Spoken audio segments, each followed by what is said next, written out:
नमस्कार मित्रांनो, आज पारंपरिक जुनं बैलपोळा माळशिरस मैदान कारण की त्या मैदानामध्ये जुनं पारंपरिक मैदान आहे मित्रांनो.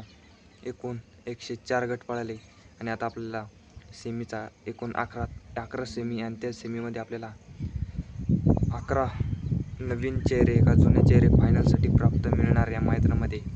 आणि सेमी फायनल पहिल्यांदा मित्रांनो एक सुटणार होता, पण एक रायबाची गाडी सुटून वर आल्यामुळे सेमी 2 सुटणार होता आणि 2मध्ये एकाचं चेकडं मोडल्यामुळे तिसरा सेमी सोडण्यात आला. आणि त्या सेमीमध्ये आपल्याला अखंड महाराष्ट्राचा काळीज दशम केसरी बकासूर घरचा साज बाब्या विरुद्ध कारतूस आणि सुलतान आणि नितनाबा शावळे हडपसर यांचा पाखऱ्या या 2 गाड्यामध्ये मित्रांनो आटी आणि तटीची लढत झाली.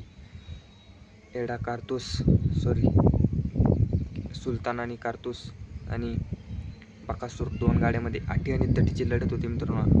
अलीकडं होता घरचा साज बकासूर आणि बाब्या, पलीकडं होता सुलतान आणि मित्रांनो शेवटच्या क्षणी काटाकीर लढत झाली. 2 गाड्यामध्ये आटी आणि तटीची लढत झाली. त्या लढतीचा निकाल सुलतान आणि कारतूसनं घेतलेला आहे मित्रांनो. आज सुद्धा आपला देव बकासूर याची सेमीला हार झालेली आहे मित्रांनो. आज लवकरच आपल्याला बकासूर कमबॅक करताना दिसेल आणि आज सुद्धा पुन्हा एकदा सेमीला हार झालेली आहे मित्रांनो. बघू मित्रांनो आता बकासूर कुठल्या कोणत्या मैदानामध्ये पळतोय आणि आज सेमीला काटाकीर लढत झाली आणि त्या लढतीमध्ये बकासूरची हार झालेली.